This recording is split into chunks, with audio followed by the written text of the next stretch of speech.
But why would you do it in English?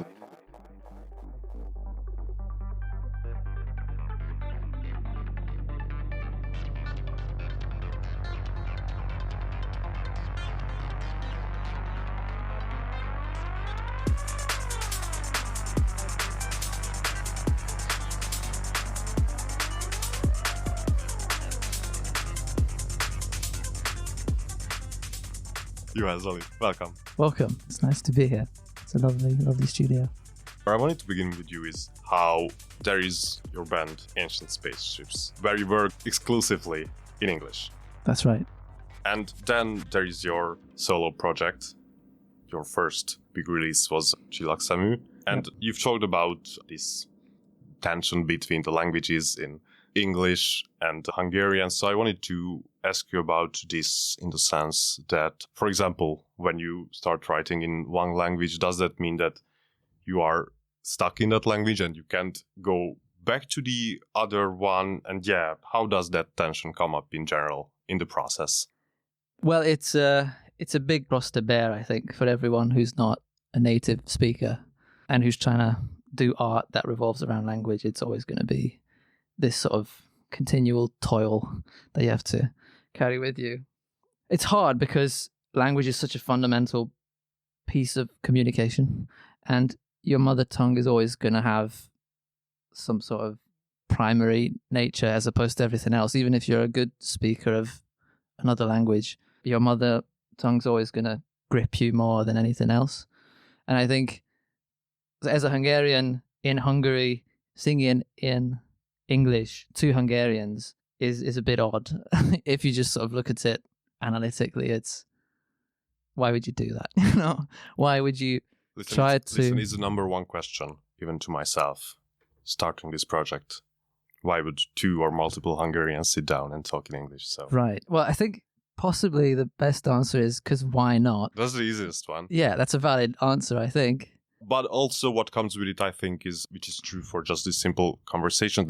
And even though I'm not a singer-songwriter, I hope that is the same for actually doing so, is that there is not just a linguistic difference in how you express yourself. Absolutely. In different languages. No, you sort of become a different person as well. Yeah, that's a huge part of this dilemma. And I think that really, really comes out in music as well, and in songwriting too. And because obviously you've got the rhythm differences, like the languages are structured differently, they work differently, they fit over rhythm and melody differently, but they carry with themselves this whole sort of blanket of culture, I think one example of this is how hard it is to translate anything and to still keep the initial emotional content of it, because it's not just that you mirror the words into a different language. You're trying to communicate it within an entirely different frame of understanding of the world, basically.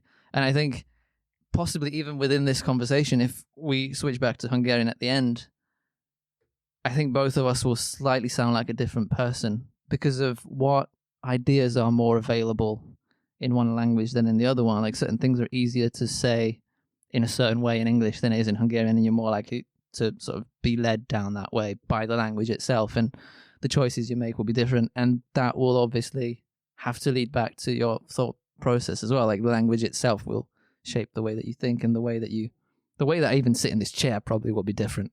I'd say. I don't think that's an exaggeration. No, but sure, you know your own songs, but does the English-Hungarian difference mean that if you were to listen to your song without the lyrics, just the music, would that mean a vividly different experience and sounding? That's a good question, actually. I think this is specific to me, not necessarily a generalized statement, but I think if you take the lyrics out of my songs, they kind of disappear. So in my mind, it's the lyrics that everything revolves around. So, I try to make the music good as well, but I'm much more interested in the words. So if the words go away, then I'm sort of not that interested anymore anyway. And another thing that I think relates to this is I've been asked many times if I might take a certain song, whether in Hungarian or in English, and sing it in another language to sort of try and translate it or rewrite it again. And most of the time, it seems like a fool's errand. Again, because of how the music itself is so entrenched in the culture, and so are the words and the ideas themselves represented by both. And it's kind of, by the time you actually transformed it into the other language, you've got a different song, and then you might as well just write a different song to begin with, I think. Yeah, I hope that answers the question. But at the same time, with you saying how without the lyrics, it sort of disappears as a whole, I still want to use it as a, let's say, segue into film. As in, how would you describe your relationship to film scores? And compared to it involving the dialogue as well, which is, of course, just as if not more integral, as in with music and lyrics. That's a really good question too. Well, everything revolves around story, but I think the story is carried differently in film most of the time. And I think you don't really want the music to be at the forefront at all. Like, the music is there to serve the emotion. And in music, the music part of it is sort of the emotion. It's much more at the front. That's what's making your body move, and that's the primary driver of how you're going to feel about it. Even in the case of my songs, and the lyric heavy nature of them, still the music's going to be what's going to grip you first. Otherwise, I'd just do poetry set to music or whatever. These are songs. It's obviously going to be like music first. So I think with film, you don't want the score to be too in your face. You kind of want that to stay in the background and support everything else that's happening. And I think in much the same way as a director of photography would think about it. Like, you don't want to notice the camera movement. You don't want to notice a cool shot. Like, if you did your job well, you don't think about any of that. You just see the story. I think that's a huge difference between film scores and songs in general.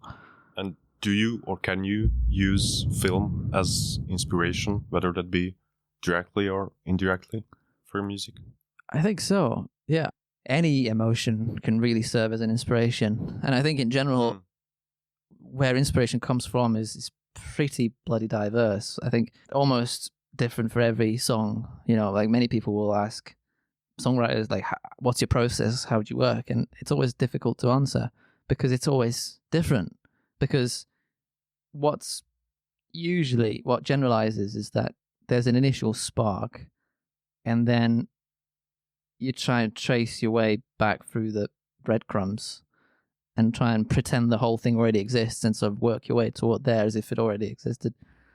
But the spark itself, it could be wildly different every time. It could be a drum groove.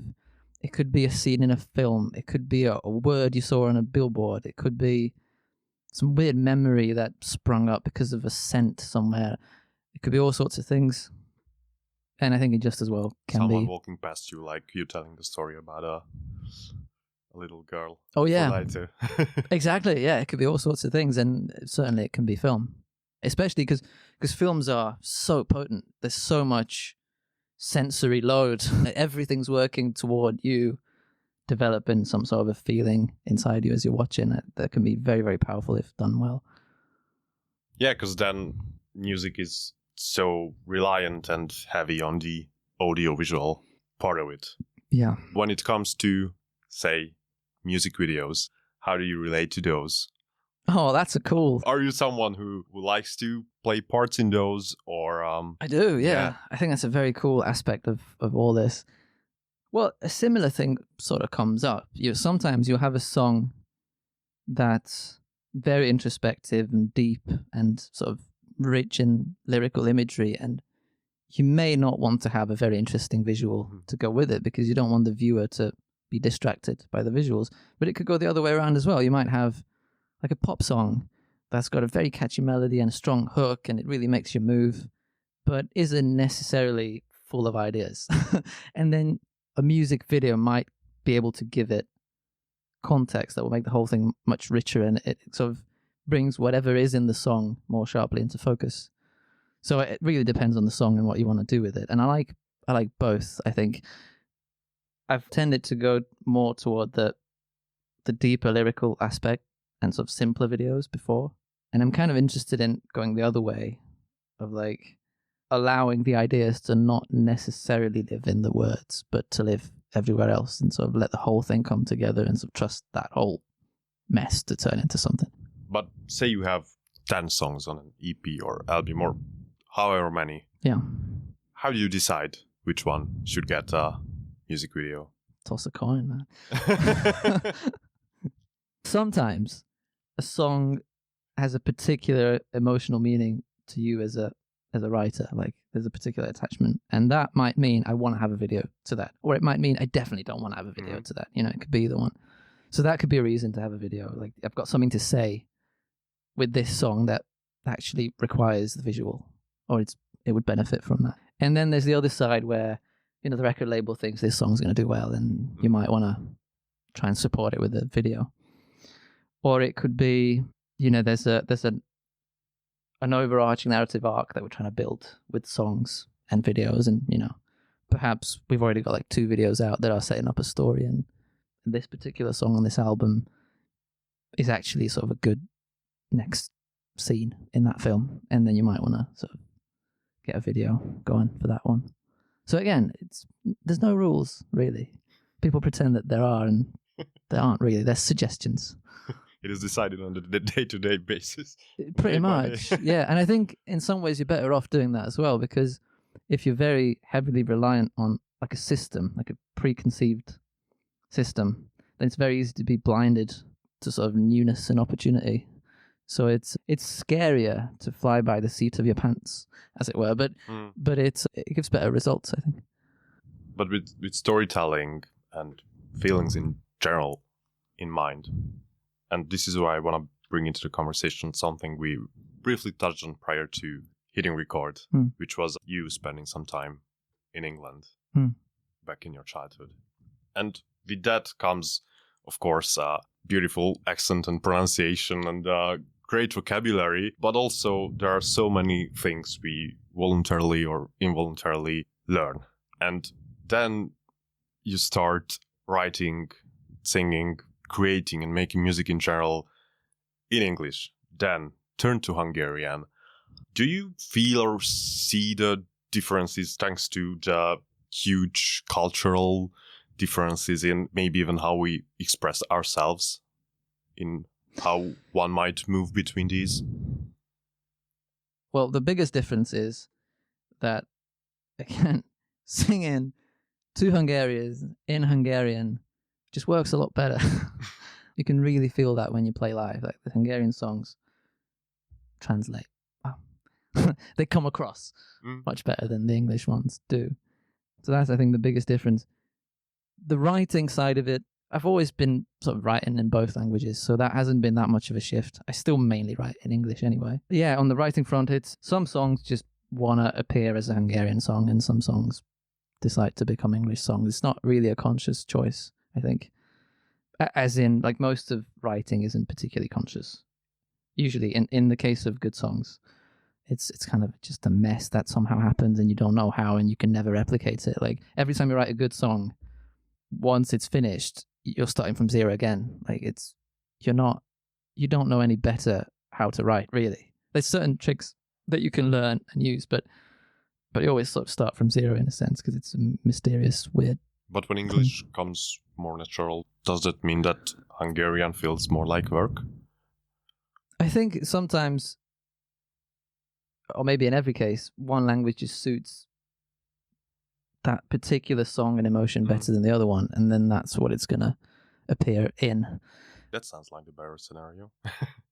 I think so, yeah. I'm pretty happy with how it works, to be honest. But it is a very interesting thing to ponder. Like, one thing I distinctly remember is, so when I was a kid, we used to go back and forth between England and Hungary, and those shifts were very, very palpable. I always hated coming home, basically. The vibe was always very different. Like, existing in England as a kid was very different to existing in Hungary as a kid, and going to school was wildly different. I hated school in Hungary, and I was kind of all right with it in England.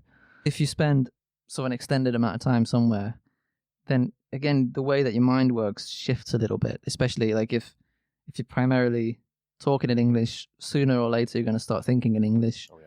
And Dreaming then in English. And so on. everything, the whole shebang. Mhm. And then that obviously will carry over a little bit once you arrive back. But, it takes about a month, I think, and then you can sort of get back to normal. But yeah, I didn't like the coming home part. There's a lot to get into on that front. I don't know how deep you want to go. How deep you feel like? You can get into the school system. Yeah. Where do we revolutionize it? It's about time. It's a big job. It's going to take a few generations probably to get it sorted. And to stick with the now, you're going solo again after the Sabikis project. That's right. And that was a huge collaboration in the sense that winning something together, releasing different tracks, an album. What does it feel like stepping back into solo work after it? What do you get back? What do you lose? It feels like coming home after a wonderful vacation. Like you spent your time at the beach, you saw all the monuments, you walked all the walks, and now you're sort of ready to get back home and stare at the wall for a while, and maybe synthesize some of the experiences that have happened and see what that sort of bubbles up as. So that's what I've been doing, trying to write, trying to be in the present a bit more rather than just run from one place to the next all the time like I've been doing for the last 2 years. And that's been lovely. I've been able to get a bit of rest. And there's a newfound excitement, I think, for me now, because before we got into this project, which was kind of an accidental thing to begin with, I was feeling a bit lost because I had felt that a lot of things that I wanted to do, I've done in music. And some of the things I wanted to do that I didn't weren't really working, and I wasn't sure if I even wanted to do them anymore. There was just a lot of different possible roads to go down, and I couldn't figure out what I wanted to do, basically. And then this sort of pop thing, and I've got to say for the audience, to anybody who doesn't know, like I'm more of an indie guy, and this project that we did was definitely pop music, which is something I wanted to do in a long time, and it was kind of serendipitous that it came together this way. But oddly enough, this sort of more mainstream experience was what I think brought me back to my roots and was able to show me again why I started in the first place and what really matters to me and who I am at all. So now it feels like I'm 13 again. I've got the same level of excitement, I think, but obviously with a lot more perspective and a lot better idea of what exactly I want to do and how to do it. This feels like a wonderful place to be, and I don't know where I would be if we hadn't done this. So yeah, I think the gist of it is, it's been a long time since I've been this excited and this ambitious. It's easier to say no to things now, I feel like, because that's what I had a lot of trouble with before. Is there's, if you know where to look, there's lots of opportunities, lots of very cool, shiny things appearing from every direction, surrounding you and taking up all your time because they're all fun and great and exciting. And I've had a lot of trouble saying no to stuff, no to good stuff, because stuff you don't want to do is easier to say no to, but stuff you do want to do is hard to say no to. And the only way to be able to do that is if you've got something that's primary to everything else. Like you've got like this main job in life or in this phase of your life, and then in order to serve that properly, then you let other things go. So there's more time and effort remaining for that one. I didn't know what that was for a while. It became murky, and now it's become much more clear. So it's easier to navigate really alongside a particular goal, which is basically just write songs and don't be afraid to be deep and don't be afraid to sing to a narrow audience, because I think another thing that kind of gotten lost in is chasing the numbers a little bit. Or maybe not chasing the numbers, but it's kind of the drive inevitable to do that. Yeah, because everything's insisting that that's important, that you have to be listened to by this many people and you have to make this amount of money and all of that. And it becomes a game that's a fun game to play. And then you find yourself in situations where I'm not even sure I even wanted to do this. Why did we end up here? You know, playing at a place maybe that doesn't suit the music very well, but is prestigious. And who the fuck cares? You know? And so I definitely have found myself in the past few years in situations like that with my own project where, why did I make these decisions? And I think I've gotten clearer with that. I know what I want to do. This show that you've been to last week was like the first very clear example of this, of, okay, I'm going to choose a tiny venue that I really love, that's got the right vibe, that I think the songs will feel at home in, that will allow the right sort of energy to come forward, and to try, rather than to make huge things happen, you know, and fireworks and excitement, maybe don't be afraid to go deep, you know, and trust the audience to go deep with you, and try to make memories more than, you know, fun evenings, which are fine. Nothing wrong with fun evenings. But again, there's potential for a lot more, and that often gets lost in this chase of success and numbers. Yeah, and there's both space and place for either. Right. Yes, that's right. And again, back to the planning and flying by the seat of your pants idea is, I would have never planned this way. Like if I sat down and created a vision, you know, 5 years ago for the next 5 years, it would have been nothing like this. And it would have not nearly have been as cool, you know, because I didn't think a lot of this stuff was possible even. So it's very nice to be able to be open to odd, weird opportunities and to be able to take them and not be so tied to a particular vision that you have, you know, for no reason. And yet it doesn't necessarily have to mean that we are just passengers in our own lives. Well, in a way you are. You're both the driver and the passenger. Oddly, you know, I think I like the idea of participation, because the responsibility of leading every aspect of your life is unbearable and impossible. No chance. It's way too complicated. You clearly can't. You don't lead the way in any real sense. But still, what you do matters. It's not like everything's... I'm a big fan of Joe Strummer, which I often mention, and he's got this wonderful quote, which is, "The future is unwritten," and I think that's true. All right, I choose to believe that that's true. So, yes, just because there's a flow of things around you that's sort of carrying you to, you know, places, it doesn't mean that what you do isn't relevant or that it doesn't matter.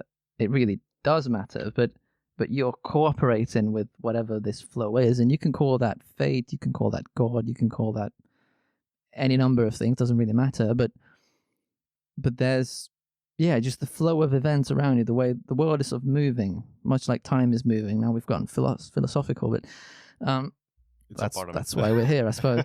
So that's going on around you. There's a wonderful metaphor that a friend of mine just pulled out of nowhere at 4 a.m. a few years ago, which really stuck with me.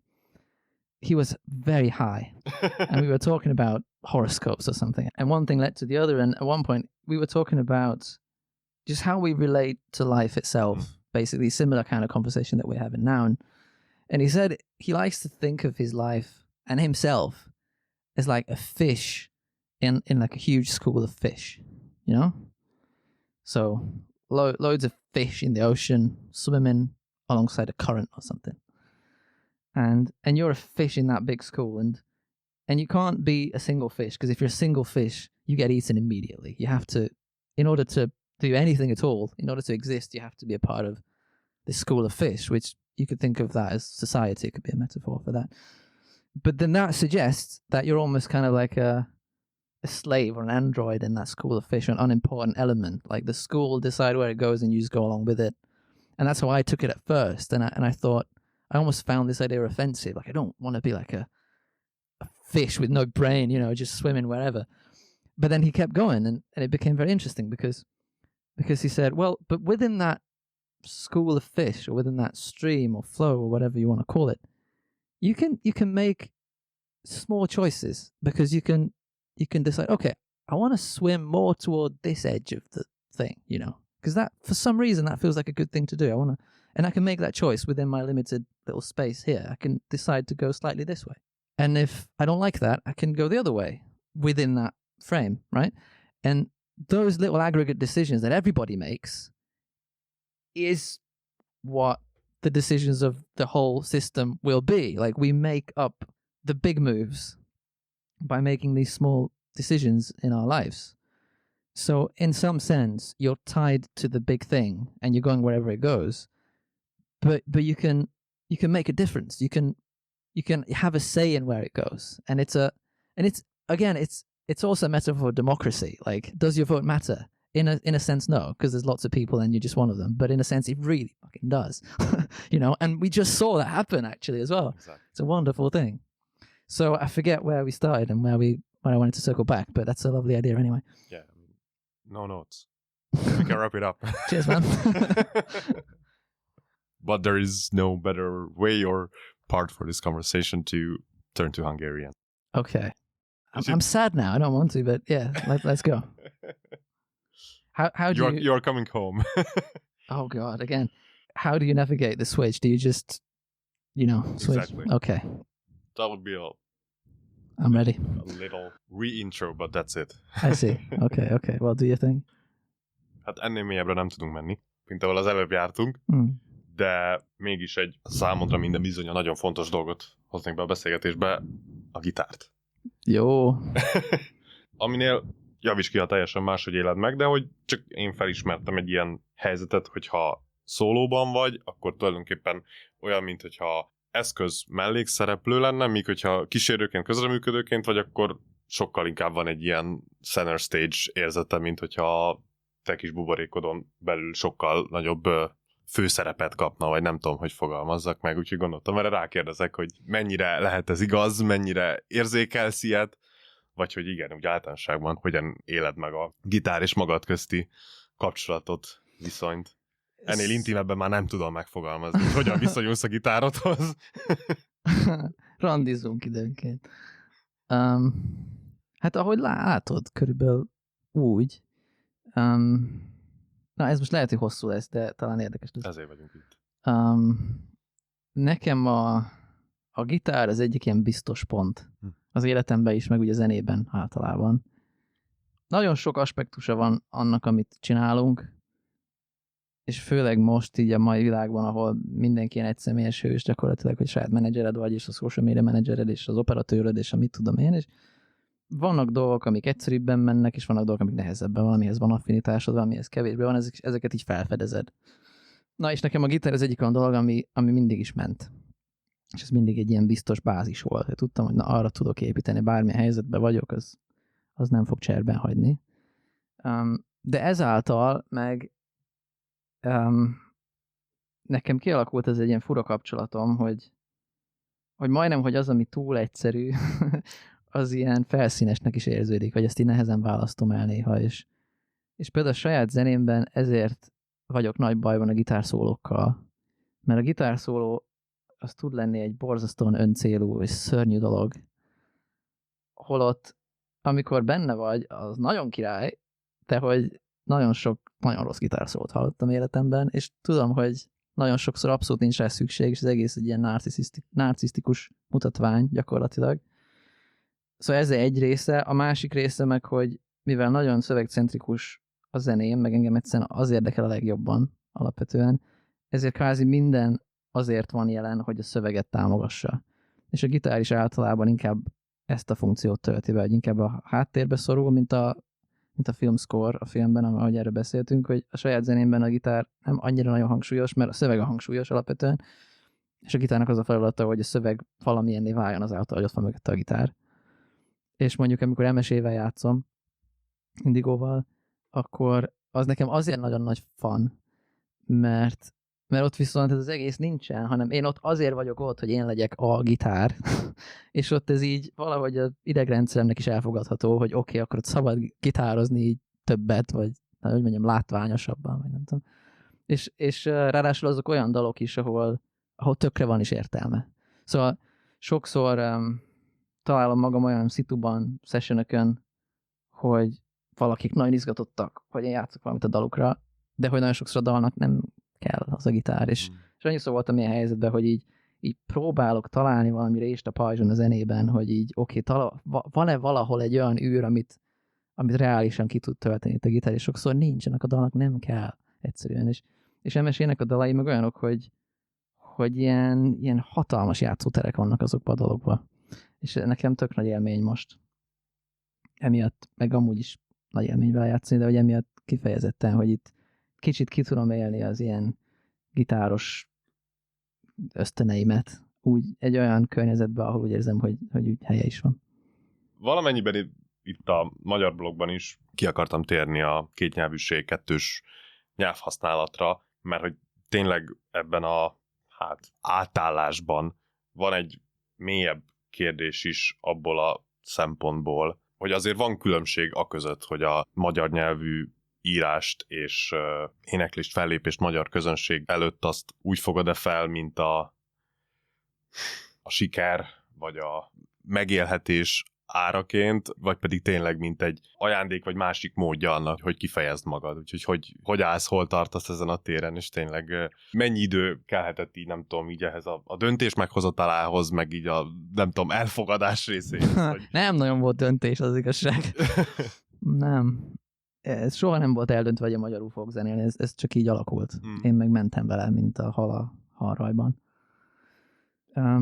Az én fejemben én még mindig angolul zenélek igazából. Tehát még mindig azt érzem így, hiába most már egy ideje nem igazán csináltam azt úgy rendesen, de majd fogom. De hogy ez a magyar cucc, ez a mai napig egy ilyen játéknak tűnik. De emiatt szabadabbnak is érzem magam benne. Tehát olyan dolgokat megmerek csinálni furcsa mód a magyar projektbe, amit nem mernék az angolban. És azt van, hogy fordítva legyen, mert hogy a magyar nyelv beleszel őszintébb, meg jobban értik az emberek, és akkor abban így nem mersz dolgot kimondani. És nekem valahogy fordítva van, hogy azt érzem, hogy az angol projektem, amivel egy kicsit ilyen precious vagyok, és hogy ott így nagyon azt így tisztán akarom tartani, meg nem tudom. És a magyar meg egy ilyen játék, hogy ezt soha nem gondoltam komolyan, igazából teljesen mindegy, és akkor ebbe úgy beleférnek dolgok. De hogy tényleg nem volt igazából ilyen döntés, tehát ilyen véletlenszerűen alakult ez a magyar projekt, hogy kiraktam egy demót, most már lassan 4 évvel ezelőtt, az is jóformán véletlenül, tehát egy pályázat miatt felvettem, és csak így jól sikerült, kiraktam, mit tudom én, és akkor annak kapcsán elkezdett, mint egy ilyen kis hógolyó egyre növekedni ez a valami, egészen addig a pontig, ahol most van, bárhol is van most. Szóval inkább csak az volt, hogy minden ponton ez egy ilyen érdekes valami volt, ami nem feltétlenül tartozott bele abba a koncepcióba, amiben előtte voltam, tökéletesen, de ugyanakkor meg érdekesnek tűnt, és akkor így mentem vele. Kvázi, és akkor így lett ez a magyar lemez, és a magyar lemez is nem úgy jött, hogy jó, akkor most én fogok írni egy magyar lemezt, hanem hogy jó, most így van egy kis érdeklődés ez iránt, nem tudom, van 9 darab magyar dalom, közben írtam még egyet, és akkor ezeket kirakom egy lemezként, és ennyi. Szóval az így született, mert az angol lemezeket, azokat teljesen másképp csinálom, tehát ott általában van valamilyen nagyobb koncepció, ami átível a dalokon, meg itt így nagyon sok dalból van kiválogatva, vagy mi lesz néhány, és magyarul egyszerűen nincs annyi dalom, tehát tényleg a Csillagszemén így az összes magyar dalom kb., amit valaha írtam. 2 kivétellel kb. Szóval olyan kicsit most eltévedtem a kérdésettől, de hogy az a lényeg, hogy nem volt egy ilyen döntés, hogy jó, eddig angolul zenéltem, és most átváltok magyarra, hanem most ez csak egy ilyen kis kikacsintás párhuzamosan kb. Meg közben egyrészt azért szorult háttérbe az angol, mert tehát hogy mondjam, ami nagyon ilyen első számú intenzív dolog, abban nem nagyon tud egyszerre több működni. Tehát, hogy több nagy projektje nem nagyon tud lenni, vagy nekem az nem működik. Szóval, hogy amikor mondjuk a Szabival elkezdtük ezt a dolgot, akkor a saját szólprojektem is így tudatosan a háttérbe szorítottam, mert tudtam, hogy csak így nem lesz rá figyelmem, meg semmim. Na, és közben az Ancient Spaceships-nek egy jó része meg külföldre költözött, tehát ott meg azért is praktikusabb volt ott kicsit így hibernálni. De hogy ezek nem végleges dolgok, és én nem azt érzem, hogy jó, én most így átváltottam magyarra valamilyen okból, hanem ez csak így alakult, de hogy alapvetően, hát egyrészt próbálom megélni ennek az élményét, minden pozitív és negatív hozadékával, tehát tényleg tök jó érzés az emberek szemén látni, hogy amúgy ezeket értik, és tényleg, és nem csak így lötyögnek a zenére, hanem úgy tényleg így megüti őket adott esetben a szöveg, az nagyon jó. Hát nyilván egy teljesen más élmény a magyar nyelvben azon belül alkotni. Ebbe is be lehetne menni, hogy amúgy a magyar nyelv szebb, mint az angol. Az angol vagányabb, mint a magyar meg szebb. És ennek egészen szerteágazó következményei vannak. De közben meg milyen változatosan, mennyivel változatosabban tudunk káromkodni? Hát ez biztos, hát szerintem abban elég verhetetlenek vagyunk. Igen. Igen. Lehet még vagány is a magyar. Nem mondanám. Nem azt mondom, hogy lehetetlen vagánynak lenni magyarul, de nem azt ösztönzi. Tehát magyarul így erőt kell feszítened, hogy vagány legyél. Angolul meg erőt kell feszítened, hogy szép legyél. Akkor így a magyar gangster rap az így. Hát de amúgy most felejjetek be, de szerintem a gangstának a szövegei, most, hogy elfelejted a vulgaritását, azok amúgy szép szövegek. Tehát, hogy a ritmikát, a prozódiát, ha nézed, és mondom, túlépsz azon, hogy a konkrét szavak micsodák, azok amúgy egészen szép szövegek, és nem úgy vagányak, mint egy Tupac. Hiába az akar lenni, meg valamilyen szinten lett is az egyébként, de teljesen más. Tehát mindig is közelebb lesz József Attilához, mint Eminemhez, akármit csinálsz. És ez ilyen. És én ezt érzem a magyar dalaimon is, hogy egyszerűen teljesen más. Nyilván ugyanaz az ember írja őket, hasonló érzelmeket dolgoznak fel, de valamilyen alapvető módon teljesen mások. És az egyik dolog, amit észrevettem most nemrég, hogy nehezebben írok gyors számot magyarul valamiért. Ezen szoktam gondolkodni, hogy ha Shakespeare magyar lett volna, akkor mi lett volna? Mert ő eléggé kimaxolta az angol nyelv, adta lehetőségeket, de hogy szerintem magyarral többre ment volna. Az az agy, ami neki volt. Ja, akkor nyilván nem ismerné senki. Igen. De lehet, hogy egy tök átlagos magyar lett volna. Shakespeare. Nem, Magyarországon valószínűleg ismertük volna, tehát azért szerintem az a kvalitás, ami benne volt, azt nehéz lett volna rejtegetni valószínűleg. De szerintem az angol nyelv, habár az is nagyon gazdag és szép a maga módján, de ugye pont a popzenében meg nem arra van szükséged, hogy József Attila legyél általában, hanem ott tényleg a vagányság, meg a szexiség az, ami így a fő faktor, és abban annyira nem erős a magyar nyelv. Szóval ez is egy ilyen nehéz dolog. És lehet, hogy ezért nem csak azért depressziós az összes nagy magyar sláger, most múlik pontosan, meg nem tudom, szomorú vasárnap, meg nem csak azért, mert egy szomorú nemzet vagyunk, hanem az egy olyan érzelem, ami ezzel az eszközkészlettel könnyen kifejezhető, mondjuk, akár könnyebben, mint angolul. És nem feltétlenül csak a nemzet élmény hatására, hanem egyszerűen a nyelv valamiért olyan, hogy angolul könnyű kifejezni azt, hogy amúgy én vagány vagyok. És magyarul meg könnyű kifejezni azt, hogy kurva élet. Easier said than done. De tényleg, és nem azt mondom, hogy a másik nyelven nem lehet kifejezni, csak hogy sokkal egyszerűbben csúszol bele az egyikbe, meg a másikba az adott nyelven. Egyfajta keretre törekedvén. Tudtommal a vonatpótló a legrégebbi dal a szólólemezeden. Igen. És azt mondtad egyszer, és itt idézni foglak, hogy azonosulni tudsz a vonatpótló busszal, mert hogy végezheti bármilyen jól a feladatát, nincs olyan szituáció, amikor örülünk neki, mindig másra vágyunk. Igen. De most viszont ugye így a szóló projekt újraindulásával azért így nem tudom, így a lelkesedésed, motiváltságodat elnézve azért nem érzem ezt a másfelé húzást, másfelé vágyódást. Dehogy nem. Hát én csak angol számokon gondolkodok. Pont ma délután is ezen agyaltam, hogy a kövi angol lemez az hogy fog kinézni. Igen, hát nekem ezzel van bajom jócskán, és most csináltam ezt a kis filmet, ami a múlt heti koncertet promózta, és ott... És azt mondtad, hogy a továbbiakban is lesznek igen, szeretnék még csinálni, igen. Mert az tök jó élmény volt ezt felvenni, meg megírni. De hogy sok mindent próbáltam azzal megragadni, és az egyik dolog az, ami azóta egy kicsit úgy van, hogy nagyon sokszor nehezen vagyok jelen így a pillanatban, és nem csak abban az értelemben, hogy elő kell vennem a telefonom, különben rossz gondolataim lesznek, hanem hogy hajlamos az agyam így ráfüggni dolgokra, vagy vágyódni dolgok után, és akármilyen jó körülöttem minden, nagyon nehezen vonatkoztatok el attól, amire amúgy most következőnek vágyok. És ugye mindig, amikor azt eléred, onnantól kezdve már az nem elég, hanem már van a következő dolog, amire vágysz. És ez a kis film is kicsit ezt reprezentálta, hogy ott van velem szemben a srác, aki egy nagyon jó barátom, és akkor mi beszélgetünk, és csak nem tudok ráfigyelni, mert ott van egy csinos lány a másik oldalt, akire azt se tudom kicsoda, de hogy ez elég ahhoz, hogy így kizökkente figyelmem, és kicsit ezt érzem most a zene kapcsán is, hogy persze tök, ez a magyar projektben minden, amit elmondok, jól hangzik, meg nem tudom, de hogy amúgy az angol számok érdekelnek. és hogyha azt csinálnám, is találnék valami mást. Tehát, hogy nem tudom, ez egy ilyen életszakasz most nekem. Tehát egy csomószor így, ezt éreztem a Szabis projekt kapcsán is, hogy annyi fantasztikus, életre szóló, izgalmas, szép élmény történt velünk, és egy csomószor így nem tudtam megélni ezeknek a pozitív oldalát, mert közben is így tekert az agyam valami máson. És most ez sokszor előfordult ez az utóbbi időben, hogy csak így vagyok egy pillanatban, és csak így próbálom így visszahúzni, kb. Így, mint egy ilyen speedrun-ol egy meditálást. Nem tudom, hogy így, ne, itt vagyok ebben a pillanatban, és ez így elképesztő, és nem fogok rá emlékezni, ha nem vagyok jelen. És persze van ez a dolog, ami nagyon izgalmas és fontos, de hogy így hagyjuk már 5 másodpercre.